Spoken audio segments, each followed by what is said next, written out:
प्यारे बच्चे, मैं डॉक्टर माधवी प्रियदर्शी आज आप लोगों के लिए पाठ 7 स्पर्श बुक से है। ठीक है, उसमें जो सप्तम पाठ है धर्म की आड़, उस चैप्टर की व्याख्या करने जा रही हूँ। इस पाठ के लेखक हैं गणेश शंकर विद्यार्थी। ठीक है, गणेश, ये पाठ का जो नाम दिया गया है धर्म की आड़, इसका मतलब होता है, आड़ का मतलब होता है उसमें छिपकर या उसका सहारा लेकर के।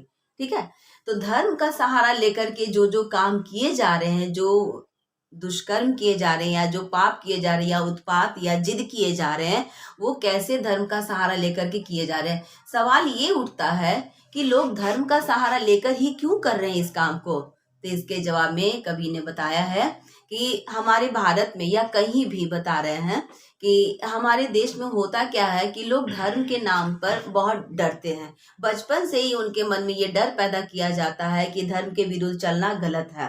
ठीक है, ऐसे में बचपन से ही हमारे दिलो दिमाग पे ये बात छा जाती है कि हमें धर्म विरुद्ध कोई कार्य नहीं करना है और वो धर्म से कहीं ना कहीं डर कर रहते हैं। पर सवाल उठता ये है कि धर्म है क्या और इसमें किस तरह के लोग ज्यादा प्रयोग किए जाते हैं।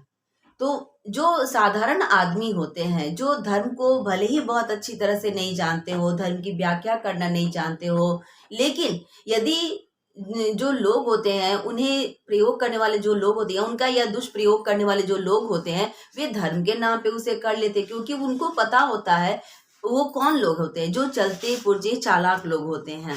ठीक है, चलते पुर्जे चालाक लोग साधारण आदमी का खूब दुरुपयोग करते हैं, उनकी शक्तियों का दुरुपयोग करते हैं, उनकी मानसिकता का दुरुपयोग करते हैं। जब देख लेते हैं कि ये धर्म के नाम पर बहुत डरा हुआ आदमी होता है, धर्म के नाम पर कुछ भी करने को तैयार है, तो ऐसे में जो चलते पुर्जे चालाक लोग होते हैं वो इनका दुरुपयोग करना शुरू है। कोई भी व्यक्ति अपना नेतृत्व या बड़प्पन तभी कायम कर रख सकता है जब उसके सामने कोई व्यक्ति कमजोर हो, डरा हुआ हो, है ना, गरीब हो, असहाय हो। तो चालाक लोग ऐसे ही लोगों का दुरुपयोग करते हैं। पाठ में लेखक ने चलते पुर्जे चालाक लोगों की इसी मानसिकता को बेनकाब करने के लिए ये पाठ बताया है हमें कि जो भाई हाँ, ऐसे में हमारा क्या कर्तव्य होना चाहिए, हमें क्या करना चाहिए ना? मान लिया अगर कोई सामने वाला हमारा दुरुपयोग करे तो हमें उस स्थिति में क्या करना चाहिए।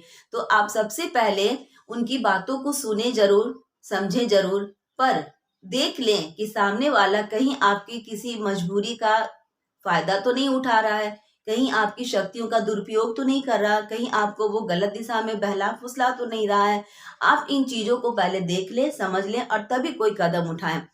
इसी चीज को बताते हुए, यानी इन सारी चीजों को बेनकाब करते हुए, है ना, कवि ने, लेखक ने हमें ये बताया है कि धर्म की आड़ में कैसे कैसे उत्पात किए जा रहे हैं। उन्होंने बताया है कि आज देश में जो कुछ भी जिद किए जा रहे हैं या फिर जो कुछ भी उत्पात मचाए जा रहे हैं, धरना हो, आंदोलन हो, कुछ भी हो, इन सब में धर्म का ही सहारा लिया जा रहा है। धर्म और चूंकि ये भी देखा गया है कि जो साधारण लोग होते हैं, है ना, जैसे हमारे गांव के ग्रामीण हैं, वो साधारण लोग या कम पढ़े लिखे लोग होते हैं, वो बिल्कुल साधारण होते थे। ऐसे लोग करते क्या है कि धर्म के नाम पर अपना दिलो जान, अपनी जान तक कुर्बान कर देते हैं, अपना सब कुछ लुटा देते हैं, है ना, उनका खून उबलने लगता है तो वो धर्म के नाम पर लुट जाते हैं, मर जाते हैं, ये सब कुछ और उनको ये सब चीज करना जायज भी लगता है।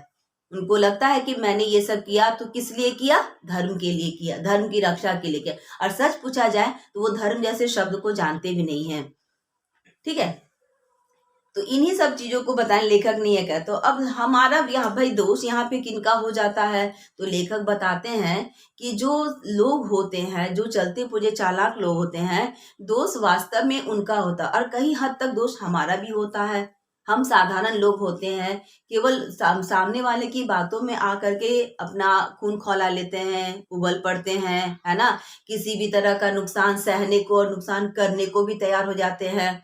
धर्म के और ईमान के नाम पर क्या होता है, जो साधारण लोग होते हैं वो जान देने के लिए भी तैयार होते हैं और जान लेने के लिए भी तैयार होते हैं, और इसका फायदा मिलता है कि इनको तो जो चलते पुर्जे चालाक लोग होते हैं। तो ऐसे ही लोगों को बेनकाब करते हुए, उनको सामने लाते हुए कवि ने ये पाठ लिखा है। तो भाई हमें अब देखना है कि इसमें हमारा क्या रोल होना चाहिए भाई। तो ऐसे में कवि ने कुछ उदाहरण भी दिए, जैसे रमुआ पासी या बुद्धू मियाँ का ऐसा उदाहरण दिया है। भाई कोई भी जाति और धर्म के नाम पर लोगों को लड़वाना बहुत आसान है। आज हम लोग ये भी देखते हैं कि जो राजनीति क्षेत्र होते हैं वहां भी तो इन्हीं के नाम पर हो रहा है ना, धर्म के नाम पर, जाति के नाम पर, अमीरी गरीबी के नाम पर, है ना। तो इस पर बेचारे और ये उत्पाद किए जा रहे हैं, ठीक है। तो इसमें लेखक धर्म की आड़ में हो रहे, यानी जो शोषण हो रहा है धर्म का सहारा लेकर के, धर्म के पीछे छुप करके जो शोषण किया जा रहा है, उसी शोषण के विरुद्ध में ये पाठ लिख रहे हैं। वे कहते हैं कि जो मूर्ख बेचारे होते हैं वो धर्म की दुहाइयां देते देते मर जाते हैं, ठीक है। धर्म की दुहाइयां देते रहते हैं और धर्म के नाम पर अपने आप को वो न्योछावर कर रहे होते हैं, ठीक है। और हम यहाँ पे लेखक ये भी कहते हैं कि हम साधारण लोग जो होते हैं उस तरह के होते हैं, जैसे एक जो बैल होता है जिसे जिस खेत में लगा दिया जाए उस खेत में जाकर के वो खेत जोत देता है, यानी उसकी शक्ति का हम चाहे जिधर चाहे दुरुपयोग करते हैं, ठीक है ना। तो ऐसे ही चालाक लोग जो तो होते हैं वो क्या करते हैं, वो नहीं चाहते हैं कि हम कभी शक्तिवान या बलवान या हिम्मत वाले बने या हम कभी पढ़े लिखे, क्योंकि अगर हम ऐसा कर लेंगे तो फिर वो हमारी शक्ति का दुरुपयोग नहीं कर पाएंगे, ठीक है ना। तो हमें इन बातों को समझना होगा। और इसमें चालाक और जो धूर्त व्यक्तियों का जो मनोबल को जो बढ़ावा देता है, मनोबल को बढ़ावा देते हैं, वे धर्म और ईमान के नाम पर किए जाने वाले इस कुकर्म को रोकने के लिए साहस व दृढ़ता की आवश्यकता थी। यानी अब बात यह है कि धर्म और के नाम पर या धर्म और इसके नाम पर जो दुस्साहस किए जा रहे हैं भाई, उनके लिए उसको रोकने के लिए हमें करना क्या चाहिए।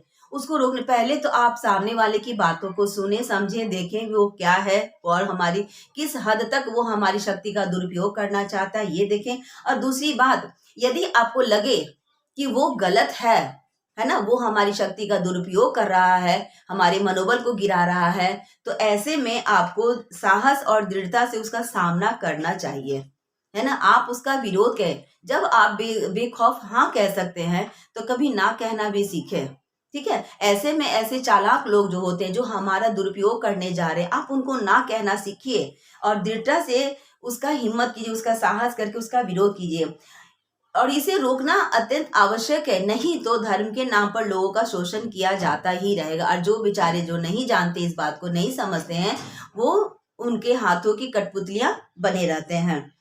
धर्म के संबंध में लेखक अपने विचार प्रकट करते हैं कि हम चाहे किसी भी धर्म को अपनाना चाहें अपना सकते, यानी धर्म क्या है भाई, आप चाहे जिस धर्म के भी हों, ठीक है ना। यहाँ पे हमारे हिंदू धर्म, इस्लाम धर्म, सिख धर्म या बौद्ध धर्म से है कि आप चाहे किसी भी धर्म को अपनाना चाहें अपना सकते हैं। धर्म को अपनाने में कोई अड़चन नहीं होनी चाहिए भाई। क्या यानी ये नहीं जबरदस्ती करनी चाहिए कि आप हिंदू धर्म के हैं या इस्लाम धर्म के, आपको कौन सा धर्म स्वीकार करना चाहिए, बिल्कुल नहीं, ठीक है ना। आप जिस धर्म को अपनाना चाहें आप उस धर्म को अपना सकते हैं, किसी भी धर्म को अपनाने में कोई अड़चन या बाधा नहीं होनी चाहिए। धर्म और ईमान मन का सौदा होना चाहिए, है ना। यानी आप मन से जिस चीज को स्वीकार करना चाहते हैं आप उसको स्वीकार करिए, मन का सौदा होना चाहिए, किसी के कहने से या जबरदस्ती से नहीं होता है ये चीज, ठीक है। धर्म किसी भी दूसरे आदमी की स्वतंत्रता को कुचलने का अथवा उसे छीनने का अधिकार नहीं रहता है। यानी हम धर्म को उस तरह का साधन के रूप में न प्रयोग करें जिससे हम दूसरे के धर्म को कुचल दें या उसके मनोबल को गिराएं या उसकी स्वतंत्रता को हानि पहुंचाएं, है ना। हर व्यक्ति स्वतंत्र रहे, हर व्यक्ति आजाद रहे और उसे उसी आजादी से उसी स्वतंत्रता पूर्वक जीने के लिए हमें छोड़ना चाहिए, है ना। हमारा धर्म ये हमें नहीं सिखाता है कि हम आपस में वैर करें, एक दूसरे धर्म को नीचा समझें और उसे, तो ये इसकी आजादी ने, तो ऐसे धर्म को लोग कभी स्वीकार नहीं करते जो दूसरे को नुकसान पहुंचाने की चेष्टा करता हो। दो अलग अलग धर्मों के मानने वाले लोग जो होते हैं उनके बीच किसी भी प्रकार के लड़ाई झगड़ा ना हो। मतलब हमें ये प्रयास करना चाहिए कि यदि अलग अलग धर्मों को मानने वाले लोग हैं तो हम किसी भी तरह से उनके बीच झगड़ा झंझट या लड़ाई झगड़ा नहीं करवा, उनके बीच मतभेद पैदा ना करें, ये धर्म है। आप अपनी आजादी से हर किसी को अपना धर्म स्वीकार करने के लिए छोड़ दें और उन्हें अपना कार्य, उन्हें अपनी स्वतंत्रता के लिए उन्हें छोड़ दें, वो स्वतंत्र रहें अपना कार्य के, ये धर्म होता है ना। हर किसी को अपनी आजादी से जीने दें, उसे अपना कार्य करने दें, ठीक है। आप किसी के धर्म में कोई बाधा या बंधक न बनाए उन्हें। लेखक के अनुसार स्वाधीनता आंदोलन का वह दिन सबसे बुरा माना गया था जिस दिन स्वाधीनता के क्षेत्र में खिलाफत और फिर मुल्ला या मौलवियों या धर्म आचार्यों को स्थान दिया गया था। क्यों ऐसा लेखक ने क्यों कहा भाई? ये उसे सबसे खराब दिन क्यों माना गया? इसलिए ना कि जो मुल्ला मौलवी या फिर जो धर्म आचार्य हैं, इन्हीं लोगों ने तो धर्म के नाम पर झगड़े झंझट शुरू किए। इन्हीं लोगों ने तो लोगों को अलगाव पैदा करना लोगों के बीच अलगाव पैदा करना शुरू कर दिया। तो इन्हें ये स्थान दिया ही नहीं जाना चाहिए। उस पाप के फल को आज हम लोग सब भोग रहे हैं। यानी जब हमें इन लोगों को जो ऊंचा स्थान दिया है ना, ऊंचा स्थान दिया, तो उन्हीं लोग ये जो ऊंचा स्थान पाने के बाद हमें कम समझने लगे और हमारी शक्ति का दुरुपयोग करना शुरू कर दिया और हमें अपने राह से अपने तरीके से चलाना भी शुरू कर दिया। पाठ के इसी भाग में एक जगह महात्मा गांधी का जिक्र आया है। ठीक है, महात्मा गांधी के धर्म संबंधी विचारों पर थोड़ा हम लोग भी विचार कर लें कि धर्म उनकी नजरों में क्या है। ठीक है, उन्होंने कहा है कि धर्म संबंधी विचारों का प्रकाश डालते उन्होंने लिखा है, लेखक ने बताया है कि गांधी जी धर्म को सब जगह स्थान देते थे। यानी एक तरह से कहें तो वो धर्मात्मा व्यक्ति थे, तो वो धर्म को सभी जगह महत्व देते थे। लेकिन उनके अनुसार जो धर्म है वो क्या है भाई? तो वो एक कदम भी धर्म के बिना नहीं चलते थे। यानी या अपना कोई भी वो कार्य करते थे तो उनका कार्य जो होता था वो धर्म के सपोर्ट में ही होता था, धर्म के विरुद्ध उनका कोई कदम नहीं होता था। ठीक है, उनका धर्म से अभिप्राय ऊंचे और उदार तत्वों से। अब ये बात जानना जरूरी है कि धर्म से गांधी जी का मतलब है क्या? गांधी जी धर्म को क्या समझते थे, है ना? उनकी नजरों में धर्म क्या है? तो उनकी नजरों में धर्म वही है जो ऊंचे और उदार तत्व वाले लोग हैं। ऊंचे उदार मतलब जिसमें आप वैसा धर्म जिसमें आप सबके लिए दया भाव रखते हो, जहाँ विचार आपके ऊंचे हो। तो यहाँ पर विचार और उदार तत्व से हमारा कोई जाति धर्म जुड़ा हुआ नहीं है, अमीरी गरीबी जुड़ा हुआ नहीं है कि नहीं है? ये ऊंचे और उदार तत्व सबके लिए हो गए, किसी भी धर्म के लिए, हिंदू हो, मुस्लिम हो, सिख ईसाई हो या फिर अमीर गरीब हो, है ना, गोरे काले हो, जो भी हो, जैसे भी हो, उन सब के लिए ये बात आती है कि भाई हमें सबके। अब गांधी जी की जो ये जो बातें हैं वो बिल्कुल 100% सत्य है। उन्होंने ये जो कहा है कि धर्म के नाम पर ऊंचे और उदार तत्वों को ही धर्म कहा जाना चाहिए, ये बिल्कुल सही है। हम यदि पूजा पाठ करते हैं, उपवास या व्रत करते हैं या तीर्थ स्थलों पर घूमते हैं, तो ये धर्म की श्रेणी में नहीं आता है। ये आपका एक पुण्य कर्म है, सही कर्म है, ठीक है, पर ये धर्म की श्रेणी में अगर यदि मान लिया आप ऐसा कर्म करते हो और साथ ही साथ किसी को सताते भी हो, है ना, किसी की आजादी को छीनते भी हो, तो आपका पूजा पाठ करना या फिर आपका तीर्थ स्थल करना या घंटों घंटों जाप करना, ये सब व्यर्थ चला जाता है। क्योंकि इससे बढ़कर कहीं धर्म होता है मानव धर्म। आपका पूजा पाठ या जो भी है, तो जो भी आप भगवान के नाम पे आप जो भी करते हैं, ये आपका एक पुण्य कर्म है तो जरूर, पर यदि आपने मानव धर्म का पालन नहीं किया तो आपके ये सारे पूजा पाठ व्यर्थ हो जाते हैं। ठीक है ना, क्योंकि इन सब से बढ़कर मानव धर्म होता है। मानव धर्म भाई किस तरह से? तो जिसमें हम हर मानव के प्रति अपने विचार ऊंचे रखते हो, उनके प्रति उदार बने रहते हैं। उदार का मतलब हमारे सबके लिए हृदय में दया भाव होना। दया भाव होने के साथ साथ हमारे शब्द, वचन और कर्म, कहते हैं ना कि किसी व्यक्ति की पहचान 3 चीजों से होती है, मनसा वाचा कर्मणा। यानी मन से, मन में आपके विचार अच्छे आने चाहिए, वाचा वचन भी आपके अच्छे निकलने चाहिए, किसी के प्रति बोली अच्छी निकलनी चाहिए, और व्यवहार, व्यवहार यानी आप जो उसके साथ काम करते हो, उसके साथ बातें करते हो, वो सब भी आपके अच्छे होने चाहिए। यानी ये 3 चीजों से व्यक्ति, और यही तो धर्म की श्रेणी में आता है कि आप इन 3 चीजों के सहारे किसी व्यक्ति के ऊपर उपकार करते हैं, उनका ख्याल रखते हैं, तो धर्म तो यही है ना। तो अब क्या हो, पूजा पाठ आपका इसी में है, ईश्वर का आशीर्वाद है, इसी में सब कुछ है कि आप हर मानव के प्रति, चाहे वो मानव कोई भी जाति धर्म का हो, किसी भी देश काल का हो, किसी भी तरह का हो, कोई भी हो, है ना, अमीर हो गरीब हो, जैसा भी हो, और उन सब के साथ आपके हृदय में वो दया भाव होनी चाहिए। महात्मा गांधी के अनुसार यही धर्म है ना।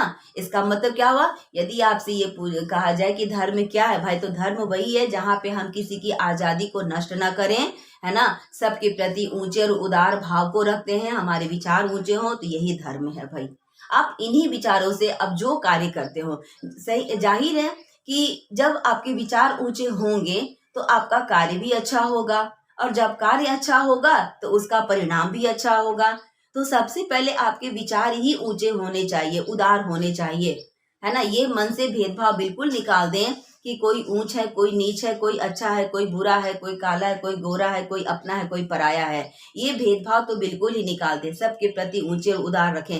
गांधी जी के यही विचार थे धर्म के प्रति। ठीक है।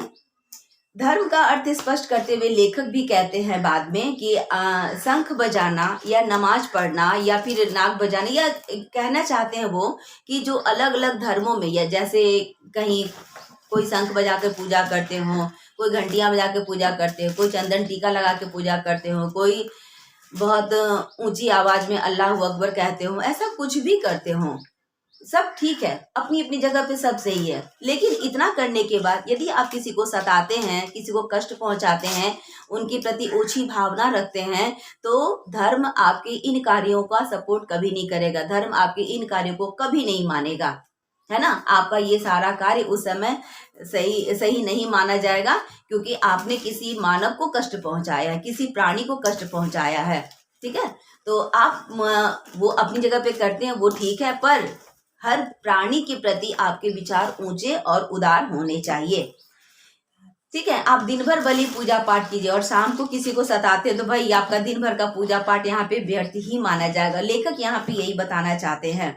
ठीक है। और जो ऐसा धर्म अपना रहे, यानी पूजा पाठ करने के बाद किसी को सताना शुरू कर दिया, कि सोचा कि भाई मैंने तो पूजा पाठ कर ही लिया है तो मेरे नाम तो मेरे नाम पे तो पुण्य चढ़ गया और हम उसका तो पुण्य भागी तो हो ही गए। लेकिन आपने जो कष्ट पहुंचाने का प्रयास किया, ये आपके पुण्य कर्मों को काट देता है। ठीक है ना। तो ऐसा पुण्य कर्म जो होता है ये फिर सही नहीं माना जाएगा। मतलब आप पूजा पाठ करें या ना करें, पर किसी अपने विचारों को हमेशा उदार और ऊंचे ही रखें। ठीक है ना। और यही धर्म आगे चल पाता है। गांधी जी के भी धर्म का मतलब यही था कि वो अपने विचारों को ऊंचा, कहते हैं सादा जीवन उच्च विचार, है ना। भोजन सादा करें, विचार ऊंचे रखें।